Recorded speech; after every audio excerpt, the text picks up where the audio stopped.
Ranveer Singh Dhurandhar the revenge के last climax में ये बोलता है कि मुझे दाऊद इब्राहिम को ना मारने का अफसोस हमेशा रहेगा। तो क्या वो आज भी रियल लाइफ में जिंदा है या मर चुका है, और उसकी रियल लाइफ की स्टोरी आखिर है क्या?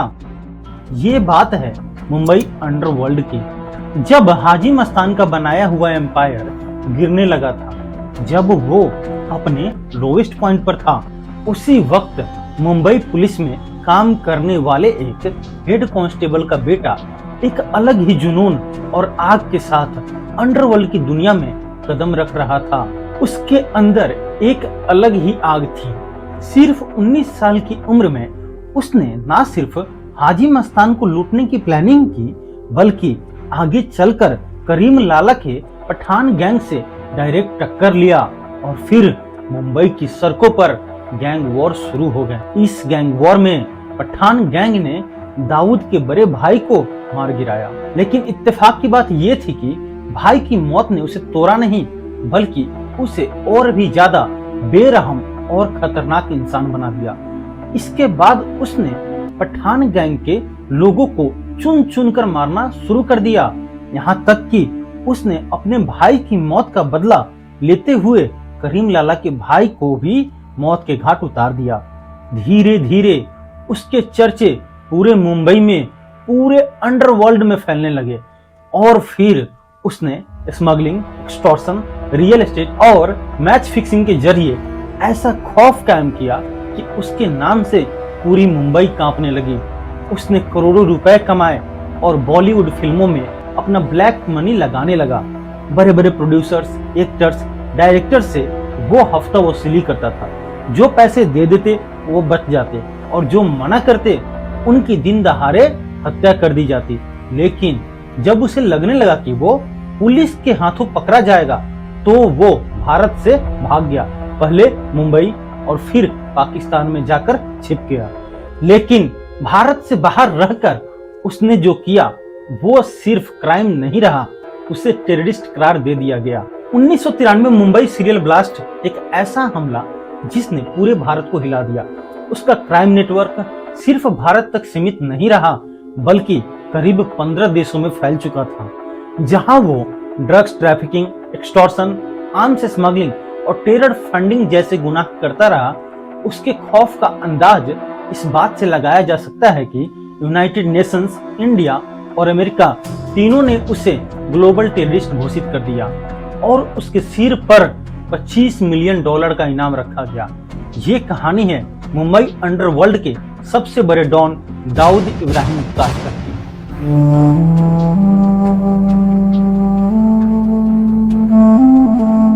It has been 2 decades since a series of 13 blasts shook the Maximum city. Over 200 killed, more than 700 injured, and a nation shocked as Mumbai witnessed terror like never before. The 1993 Bombay blast case investigation spanned several months, leading to the arrest of 123 accused, and many like underworld don Dawood Ibrahim were named as wanted accused. जिसने पढ़ाई छोड़ने के बाद छोटी मोटी चोरी से crime की दुनिया में कदम रखा और फिर पूरे अंडरवर्ल्ड का बेताज बादशाह बन गया। सुप्रीम कोर्ट ने 1993 मुंबई ब्लास्ट केस में दाऊद इब्राहिम, उसके भाई अनीस इब्राहिम और टाइगर मेमन को मुंबई ब्लास्ट का मास्टरमाइंड माना। दाऊद इब्राहिम का एम्पायर सिर्फ भारत तक सीमित नहीं रहा, बल्कि दुनिया के करीब 15 देशों तक फैल गया। साल 1955 दाऊद इब्राहिम के फादर पुलिस हेड कांस्टेबल थे, जिनका नाम था इब्राहिम कास्कर। वो एक दिन अपनी पत्नी के साथ निराले शाह बाबा से मिलने जाते हैं। निराले शाह बाबा ने भविष्यवाणी करते हुए कहा कि उनके 6 बेटे होंगे और उनमें से उनका दूसरा बेटा आगे चलकर बहुत ही पैसे वाला और बहुत ही ज्यादा फेमस इंसान बनेगा। कुछ महीनों बाद 26 दिसंबर 1955 को महाराष्ट्र के रत्नागिरी जिले में इब्राहिम कास्कर के घर उनके दूसरे बेटे का जन्म हुआ, जिसका नाम रखा गया दाऊद इब्राहिम कास्कर। उसके बाद उनका परिवार मुंबई के डोगरी इलाके में आकर बस गया। उन दिनों मुंबई अंडरवर्ल्ड में हाजी मस्तान और करीम लाला जैसे लोगों का राज था। पुलिस हेड कांस्टेबल होने के बावजूद इब्राहिम कास्कर के इन अंडरवर्ल्ड डॉन से काफी अच्छे संबंध थे। जब दाऊद के जन्म की खबर करीम लाला को मिली तो उसने इस खुशी में एक बड़ी दावत दी, लेकिन उस वक्त करीम लाला को यह नहीं पता था जिस बच्चे के जन्म की खुशी में वो आज जश्न मना रहा है वही आगे चलकर उसकी दुनिया और उसकी राह का सबसे बड़ा कांटा बनने वाला है। दाऊद इब्राहिम के जन्म के बाद इब्राहिम कास्कर के 10 और बच्चे हुए। इतने बड़े परिवार के खर्चे उठाना बहुत मुश्किल था, लेकिन उन्हें निराले शाह बाबा की भविष्यवाणी पर पूरा भरोसा था। इसलिए उन्होंने दाऊद यानी अपने दूसरे बेटे को अच्छी एजुकेशन देने का फैसला किया, क्योंकि उन्हें यकीन था कि उनका बेटा कुछ न कुछ बड़ा करेगा। जहां सभी बच्चे गवर्नमेंट और उर्दू स्कूलों में पढ़ाई करते थे, वहीं दाऊद का एडमिशन इंग्लिश मीडियम स्कूल में कराया गया ताकि उसे सबसे अच्छी एजुकेशन मिल सके। लेकिन 1966 में उसके पिता को एक केस सॉल्व न करने के कारण सस्पेंड कर दिया गया। उस घटना के बाद घर की फाइनेंशियल सिचुएशन बहुत खराब हो गई और इसी वजह से दाऊद की पढ़ाई भी छूट गई। इसी दौरान उसकी दोस्ती कुछ ऐसे लोकल लड़कों से हो गई जो छोटी मोटी चोरी और ठगी करते थे। उनके साथ रहते रहते दाऊद उन्हें ऑब्जर्व करता और धीरे धीरे उनका साथ देने लगा और फिर उसी रास्ते पर चल पड़ा। महज 14 साल की उम्र में उसने पहली चोरी की, लेकिन ये बात जल्दी ही उसके पिता तक पहुंच गई। उस दिन उसकी खूब पिटाई हुई ताकि वो सुधर जाए, लेकिन दाऊद तब तक कुछ और ही रास्ता चुन चुका था। जल्दी पैसा और जल्दी नाम कमाने के लालच में वो अपराध की दुनिया में धीरे धीरे धंसता चला गया। इसके बाद वो अपने कुछ दोस्तों के साथ मिलकर एक दुकान खोलता है जहां वो विदेशी घड़ियां बेचने के नाम पर लोगों के साथ ठगी करता था और धीरे धीरे उसकी पहचान लोकल गैंगस्टर से होने लगी। कुछ समय बाद वो एक लोकल डॉन बासु दादा के गिरोह में शामिल हो गया, लेकिन दाऊद के सपने बड़े थे। जैसे ही उसके पास थोड़ी पावर और पहचान आई, उसने बासु दादा को ही आंखें दिखानी शुरू कर दी और फिर एक दिन किसी बात को लेकर बासु दादा ने दाऊद के पिता और उसके बड़े भाई सबीर कास्कर की खुलेआम बेइज्जती कर दी। ये बात दाऊद को इतनी चुभ गई कि उसने न सिर्फ बासु दादा को खुलेआम जान से मारने की कोशिश की, बल्कि पूरे एम्पायर को भी खत्म कर डाला और यहीं से दाऊद गैंगस्टर्स की दुनिया में तेजी से अपना कदम बढ़ाने लगा। 1970 के आसपास उसने हाजी मस्तान के लिए भी काम किया, लेकिन उसे कभी नहीं लगा कि हाजी मस्तान पूरी तरह से मुंबई को कंट्रोल कर सकता है, क्योंकि वो खुलकर वायलेंस का रास्ता नहीं अपनाता था। इसके बावजूद दाऊद इस बात से हैरान था कि हाजी मस्तान का दबदबा पॉलिटिशियन से लेकर बॉलीवुड तक था। वो भी वैसा ही रुतबा चाहता था। उसे पता था कि अगर हाजी मस्तान जैसा बनना है तो एक दिन उससे टकराना ही पड़ेगा। इसलिए जो कभी उसके लिए काम करता था वो अब खुद को उससे भिड़ने के लिए तैयार करने लगा। उसे मौका तब मिला जब एक बार हाजी मस्तान के लोगों ने दाऊद के कुछ दोस्तों को पिटवा दिया। दाऊद अब इसका बदला लेना चाहता था। इसी बीच उसे खबर मिली कि एक अटैची भरकर पैसे मरीन लाइन से मालाबार हिल की तरफ जाने वाला है। दाऊद ने इसे लूटने का प्लान बनाया। उस वक्त उसकी उम्र सिर्फ 19 साल की थी, लेकिन उसे किसी का भी खौफ नहीं था। उसने रास्ते में गाड़ी रोककर दिन दहाड़े उस अटैची को लूट लिया, लेकिन खबर में एक बड़ी गलती थी। वो पैसा असल में हाजी मस्तान का नहीं बल्कि एक बैंक का था। इस केस की जांच करने वाली टीम में इब्राहिम कास्कर भी शामिल थे। जब उन्हें पता चला कि इस लूट का मास्टरमाइंड कोई और नहीं उनका अपना बेटा है, तो उन्होंने दाऊद को खुद पकड़ा और अपनी बेल्ट से उसकी जमकर पिटाई की, यहाँ तक कि उसे थाने ले जाकर अपने सीनियर ऑफिसर्स के सामने अपने बेटे से माफी भी मंगवाई। चूंकि दाऊद के पिता ने उसे सरेंडर करवाया था, जिसकी वजह से वो कुछ दिनों में ही छूट गया, लेकिन इन सब के बाद भी दाऊद पर कोई असर नहीं पड़ा, बल्कि बाहर निकलने के बाद उसने ऐसे ऐसे कारनामे किए कि अंडरवर्ल्ड की दुनिया में उसके नाम का डंका बजने लगा।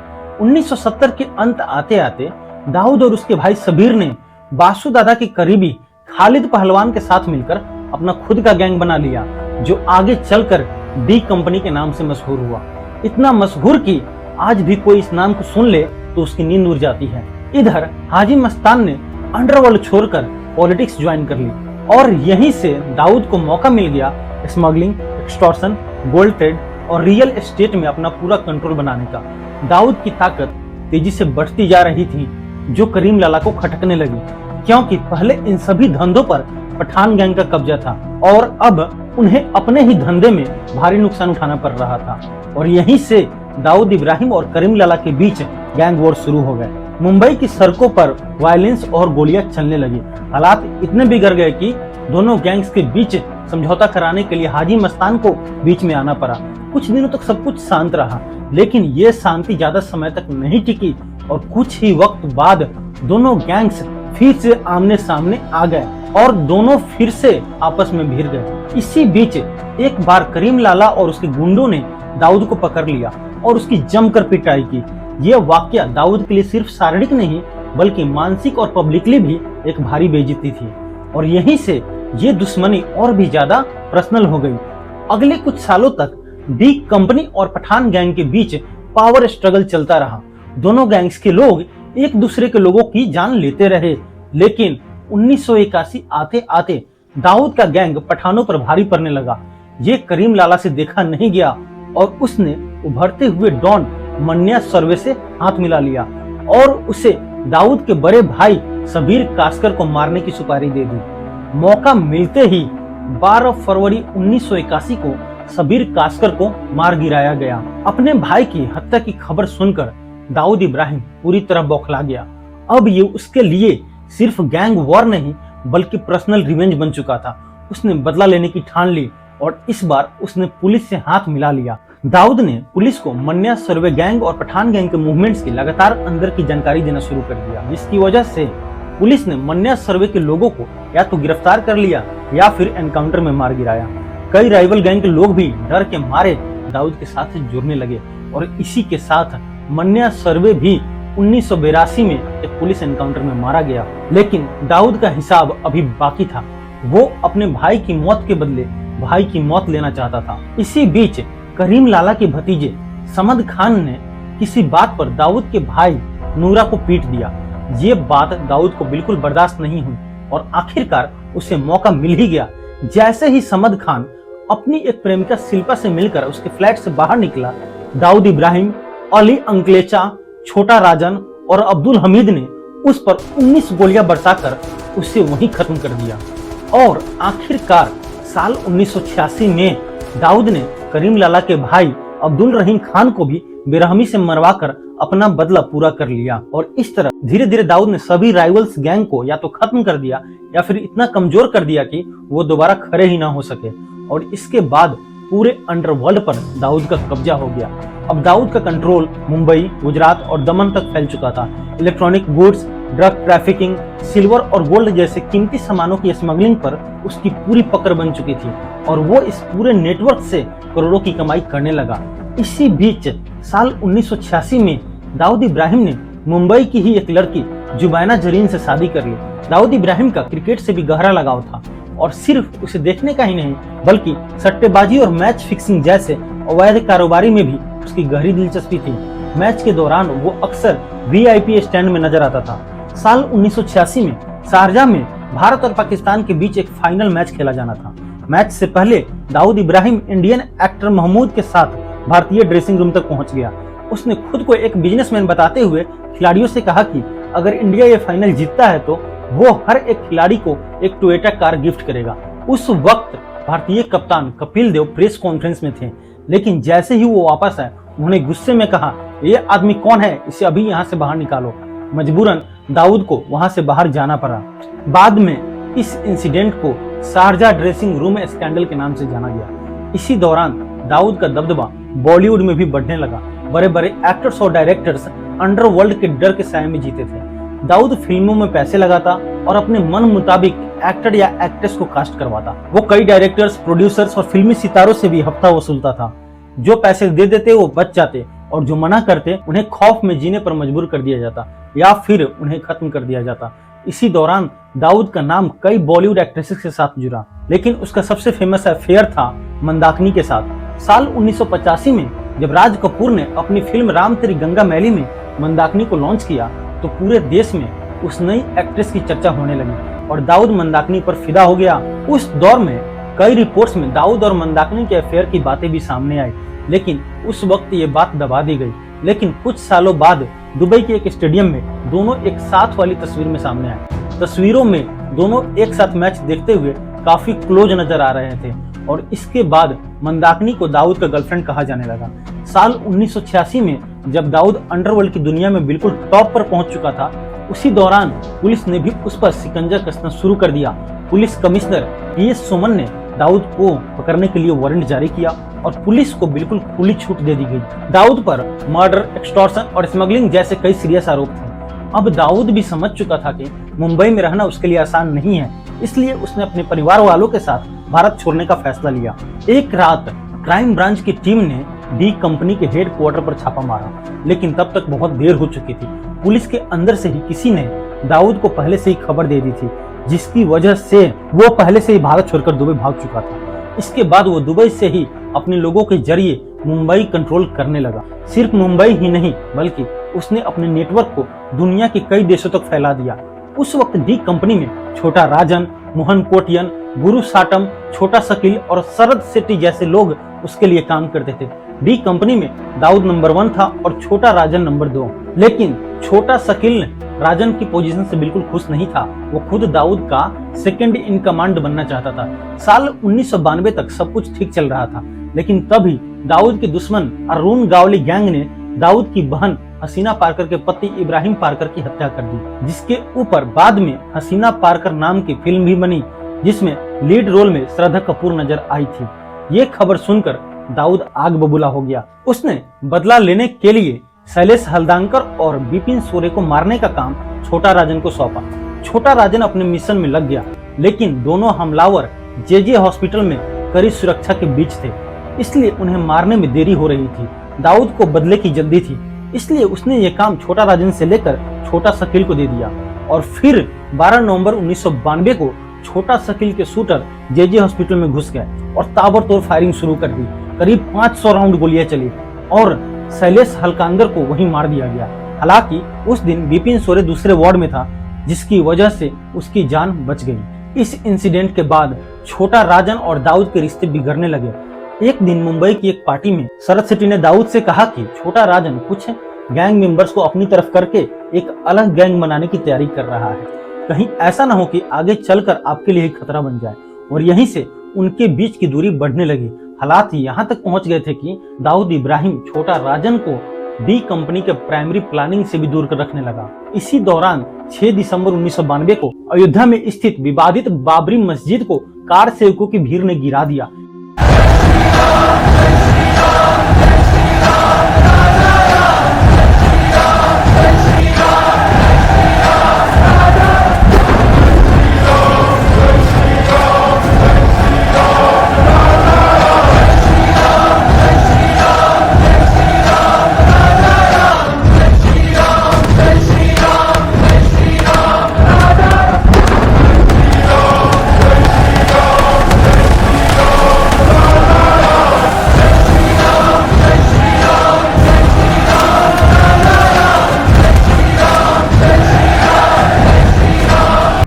इसके बाद पूरे देश में तनाव और हिंसा फैल गई। जगह जगह दंगे भड़क उठे और मुंबई भी इससे बच नहीं सका।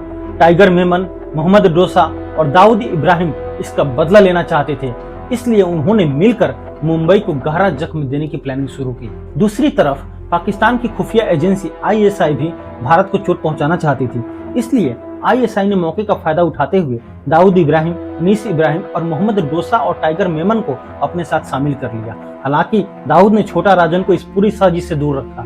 इसके बाद जनवरी 1993 में ISI ने पाकिस्तान से RDX राइफल्स और ग्रेनेड के कंसाइनमेंट गुजरात भेजे, जिन्हें दाऊद का भरोसेमंद आदमी अबू सलेम मुंबई तक पहुंचा रहा था। और फिर वो काला दिन आया। On this day in 1993, a series of bomb blasts rocked Mumbai, India. The coordinated attacks targeted key landmarks, causing widespread panic and destruction. Dated March 13, 1993, reporting on the devastating claimed over the 200 lives, targeting the city's heart and putting the army on alert.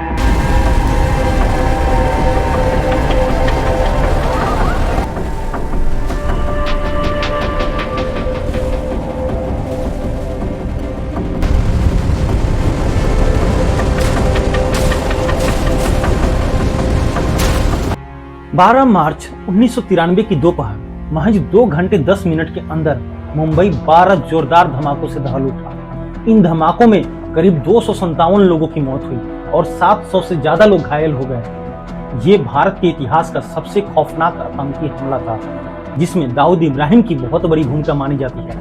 बाद में इस case में शामिल कई लोगों को गिरफ्तार किया गया, लेकिन दाऊद इब्राहिम कभी हाथ नहीं आया। वो इस हमले के बाद दुबई से भागकर पाकिस्तान में जाकर छिप गया, जहां उसे पाकिस्तान सरकार और आईएसआई की पूरी सुरक्षा मिली। इसके बाद भी दाऊद ने पाकिस्तान से ही अपने क्रिमिनल नेटवर्क को चलाना जारी रखा और मुंबई में अपने लोगों के जरिए अपना खौफ बनाए रखा। बॉलीवुड में भी उसका डर जस का तस बना रहा। ना उसकी गुंडागर्दी रुकी और ना ही उसके अफेयर के किस्से। मंदाकिनी के बाद उसका नाम अनीता अयूब, जैस्मिन और महेश भट्ट जैसे लोगों से भी जोड़ा गया। कहा जाता है कि पाकिस्तानी एक्ट्रेस अनीता अयूब के लिए वो इस कदर दीवाना था कि फिल्म मेकर जावेद सिद्दीकी ने उसे अपनी फिल्म में कास्ट नहीं किया तो 1995 में उसे अपने लोगों के जरिए जावेद सिद्दीकी की हत्या करवा दी। इसके अलावा साल 1997 में मशहूर म्यूजिक प्रोड्यूसर और टी सीरीज के फाउंडर गुलशन कुमार की हत्या भी दाऊद के आदमी अबू सलेम ने करवाई थी। अबू सलेम गुलशन कुमार से हर महीने 5 लाख रुपए की एक्सटॉर्शन मांग रहा था, लेकिन गुलशन कुमार ने इन धमकियों के बावजूद पैसे देने से मना कर दिया। उनका कहना था कि इससे अच्छा वो ये पैसे माता वैष्णो देवी के भंडारे में दान कर देंगे। इंडिया से बाहर रहकर भी दाऊद का बॉलीवुड को फंड करना जारी रहा। साल 2001 में आई फिल्म चोरी चोरी चुपके चुपके की फंडिंग को लेकर कई आरोप लगे। आरोप था कि दाऊद के करीबी छोटा शकील ने इसे फाइनेंस किया है। पुलिस जांच में फिल्म के प्रोड्यूसर नसीम रिजवी और फाइनेंसर भरत शाह के अंडरवर्ल्ड कनेक्शन सामने आए और दिसंबर 2000 में फिल्म रिलीज से पहले ही दोनों को गिरफ्तार कर लिया गया। इस दौरान बॉलीवुड सेलिब्रिटीज का दाऊद से कनेक्शन एक ओपन सीक्रेट बन चुका था। 1993 के मुंबई ब्लास्ट के बाद संजय दत्त पर दाऊद के लोगों से हथियार लेने और उन्हें अपने घर में छिपाने का आरोप लगा, जिसके लिए उन्हें टाडा के तहत जेल भी जाना पड़ा। अनिल कपूर को भी भारत पाकिस्तान मैच के दौरान दाऊद के साथ देखा गया था। वहीं सलमान खान को दाऊद के भाई के साथ एक इवेंट में देखा गया था। अभिनेता ऋषि कपूर ने भी अपनी ऑटोग्राफी में बताया कि उन्होंने दाऊद से 2 बार मुलाकात की थी। कि मैं दुबई उतरा एक शो के लिए जिसमें आर डी बर्मन, आशा भोसले जी थी। तो एयरपोर्ट पे मुझे किसी ने एक फ़ोन थमा दिया, कहा कि भाई आपसे बात करेंगे। मैंने ना समझते समझा कोई फ़ैन होगा, बात की तो दाऊद साहब का फ़ोन था। उन्होंने मुझे फ़ोन किया तो उन्होंने कहा कि मैं तुमसे मिलना चाहता हूँ, तो चाय पे आ सकोगे तुम? हुआ ये कि मैं उनके घर गया। खैर मैंने नहीं समझा कि इसमें कोई गलत बात है। चाय पिलाई, बिस्कुट खिलाए, घर पे गए, हमारी बड़ी खातिर नवाजी की। इसके अलावा दाऊद के इवेंट में गोविंदा, अनु मलिक, जैकी श्रॉफ, कुमार सानू और रंजीत जैसे एक्टर्स भी शामिल हुए थे। यहाँ तक कि अनु मलिक ने दाऊद के लिए एक डेडिकेटेड गाना भी गाया था। इसी बीच दाऊद और उसका राइट हैंड छोटा राजन के बीच की दरारें बढ़ती जा रही थी। मुंबई सीरियल ब्लास्ट की प्लानिंग से छोटा राजन को दूर रखा गया था, जिसकी वजह से वो खुद को ठगा हुआ महसूस कर रहा था और डी कंपनी में उसका रुतबा अब छोटा शकील से भी कम हो गया था। आखिरकार छोटा राजन ने दाऊद से अपने रास्ते अलग कर लिए और दोनों एक दूसरे की जान के दुश्मन बन गए। साल 1994 में दाऊद ने छोटा राजन को मारने की प्लानिंग की, लेकिन जब तक उसके आदमी राजन तक पहुंचते वो दुबई से भाग चुका था। फिर साल 2000 में दाऊद को खबर मिली कि छोटा राजन बैंकॉक में छिपा है, इसलिए उसे खत्म करने के लिए छोटा शकील ने अपने शूटर मुन्ना झिंगारा को भेजा। मुन्ना ने बैंकॉक में छोटा राजन पर ताबड़तोड़ फायरिंग की, लेकिन इस बार भी किस्मत ने उसका साथ दिया और वो बच निकला। लेकिन छोटा राजन ने भी कई बार दाऊद को मारने की कोशिश की, लेकिन हर बार वो भी नाकाम रहा। सबसे बड़ी वजह थी दाऊद इब्राहिम का पाकिस्तान में आईएसआई और पाकिस्तान आर्मी की कड़ी सुरक्षा में रहना। इंडिया की एजेंसियां भी उसे पकड़ने की लगातार कोशिश में लगी हुई थी। इसी बीच 23 जुलाई 2005 को दाऊद की बड़ी बेटी माहुरुख की शादी का रिसेप्शन पूर्व क्रिकेटर जावेद मियांदाद के बेटे जुनैद के साथ दुबई के एक ग्रैंड हयात होटल में होने वाला था। इसी मौके पर भारत ने दाऊद को पकड़ने का एक सीक्रेट प्लान बनाया। इस मिशन को चुपचाप अंजाम देने की जिम्मेदारी आईबी से रिटायर हो चुके अजीत डोभाल को सौंपी गई। अजीत डोभाल ने इस मिशन में छोटा राजन को भी शामिल किया। छोटा राजन ने दाऊद को खत्म करने का काम अपने 2 लोगों विक्की मल्होत्रा और फरीद तनासा को सौंपा। इन दोनों की ट्रेनिंग एक सीक्रेट लोकेशन पर अजीत डोभाल की निगरानी में हो रही थी। सब कुछ प्लान के मुताबिक चल रहा था, लेकिन तभी एक बड़ी गड़बड़ हो गई। मुंबई पुलिस को भनक लग गई कि छोटा राजन के आदमी शहर में मौजूद है। एक दिन अजीत डोभाल मुंबई के होटल में इन शूटर्स को मिशन समझा रहे थे। तभी मुंबई पुलिस ने उस होटल पर छापा मार दिया। डोभाल ने पुलिस को समझाने की कोशिश की कि वो कौन है और किस मिशन पर काम कर रहे हैं, लेकिन पुलिस ने उनकी एक नहीं सुनी और विक्की मल्होत्रा और फरीद तनाशा को उन्होंने अरेस्ट कर लिया और इस तरह दाऊद इब्राहिम एक बार फिर मारे जाने से बच गया। लेकिन आज तक ये साफ नहीं हो पाया कि इस ऑपरेशन की भनक आखिर पुलिस को लगी कैसे। क्या ये सिर्फ इत्तेफाक था या फिर कहीं न कहीं सिस्टम के अंदर कोई कमजोरी थी? ये सवाल आज तक नहीं सुलझ पाया। उन्हीं दिनों पुलिस गैंगस्टर्स को पकड़ने के लिए फोन सर्विलेंस का सहारा ले रही थी। साल 1999 में मुंबई पुलिस के एसीपी अंबादास पोटे ने एक चौंकाने वाली फोन रिकॉर्डिंग सुनी। इस कॉल में छोटा शकील और मुंबई के एडिशनल सेशन जज के बीच बातचीत हो रही थी। जज डी कंपनी के 2 शूटर्स को छोड़ने के बदले अपने 40 लाख रुपए की घूस की बात कर रहा था। अंबादास पोटे ने यह रिकॉर्डिंग क्राइम ब्रांच के चीफ को सौंपी, जिसके बाद तुरंत एक्शन लिया गया और उस जज को सस्पेंड कर दिया गया। लेकिन कोर्ट ने उस टेप को पुख्ता सबूत मानने से इनकार कर दिया और जज को बरी कर दिया गया। इस तरह जहां एक तरफ मुंबई पुलिस अंडरवर्ल्ड को खत्म करने में लगी थी, वहीं दूसरी तरफ कुछ करप्ट ऑफिसर और जज अपने निजी फायदे के लिए पूरे सिस्टम को कमजोर कर रहे थे और यही वजह थी कि दाऊद जैसे अपराधी हमेशा बच निकलते थे। दाऊद इब्राहिम का नाम सिर्फ 1993 मुंबई ब्लास्ट तक सीमित नहीं रहा, बल्कि 2008 के 26/11 मुंबई अटैक्स में भी उसकी अहम भूमिका थी।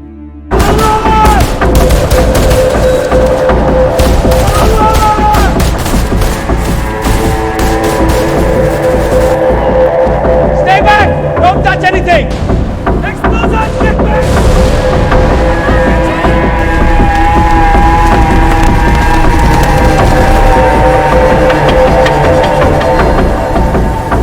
जिसमें लश्कर ए तैयबा के आतंकियों को लॉजिस्टिक सपोर्ट देने और हमलों को अंजाम देने में मदद करने के आरोप लगे हैं। इसके अलावा दाऊद के अलकायदा के लीडर्स ओसामा बिन लादेन और अयमान जवाहिरी से भी रिश्ते होने की बातें सामने आई। इसी वजह से यूनाइटेड नेशन सिक्योरिटी काउंसिल की आईएस और अलकायदा सेक्शंस कमिटी ने उसे ग्लोबल टेररिस्ट घोषित किया और भारत व अमेरिका ने भी दाऊद को ग्लोबल टेररिस्ट घोषित कर उस पर भारी इनाम रखा हुआ है।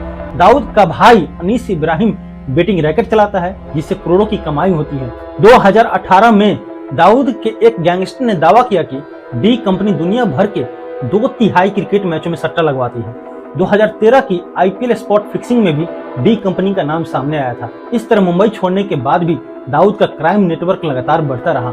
साल 2015 में फोर्ब्स ने दाऊद की संपत्ति करीब $6.7 बिलियन बताई, जिसके हिसाब से वो दुनिया के सबसे अमीर गैंगस्टर्स में गिना जाता है।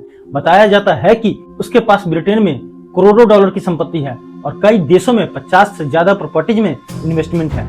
भारत में सख्ती के बावजूद रिपोर्ट्स के मुताबिक आज भी उसकी कमाई का सबसे बड़ा हिस्सा भारत से ही आता है। नवंबर 2017 में भारत सरकार ने दाऊद इब्राहिम की कुछ प्रॉपर्टीज की नीलामी की और 2020 में भी उसकी कई संपत्तियां बेच दी गई। यहाँ तक कहा जाता है कि दाऊद के पास कई देशों के पासपोर्ट हैं और उसने अपना network Bharat, Pakistan, UAE, UK, Africa और एशिया के कई देशों तक फैला रखा है। आज डी कंपनी सिर्फ एक गैंग नहीं रही, बल्कि एक ट्रांसलेशनल क्रिमिनल ऑर्गेनाइजेशन बन चुकी है। ट्रांसलेशनल का मतलब होता है जो कई देशों में फैला हुआ है और वहीं से ऑपरेट करता है।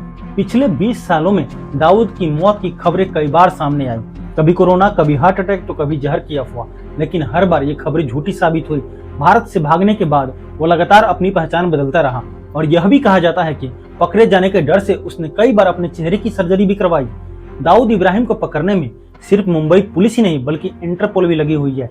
आज उसकी उम्र करीब 70 साल के आसपास है और अब सवाल यह है कि आखिरकार अंडरवर्ल्ड का सबसे बड़ा नाम दाऊद इब्राहिम कब तक कानून की पकड़ से बचता रहेगा। तो दोस्तों, ये थी कहानी मुंबई अंडरवर्ल्ड के सबसे बड़े नाम दाऊद इब्राहिम की। एक ऐसा नाम जो आज भी रहस्य बना हुआ है। कोई कहता है वो जिंदा है, तो कोई कहता है उसकी कहानी खत्म हो चुकी है, लेकिन सच क्या है ये आज भी एक सवाल बना हुआ है और शायद यही उसे और भी खतरनाक बना देता है। अगर आपको ये वीडियो पसंद आई हो तो वीडियो को लाइक जरूर करें और चैनल को सब्सक्राइब करना बिल्कुल मत भूलना। कमेंट में जरूर बताना कि आपके हिसाब से दाऊद इब्राहिम आज भी जिंदा है या उसकी कहानी खत्म हो चुकी है। Till then please keep a healthy and happy smile on your face. जय हिंद, जय भारत।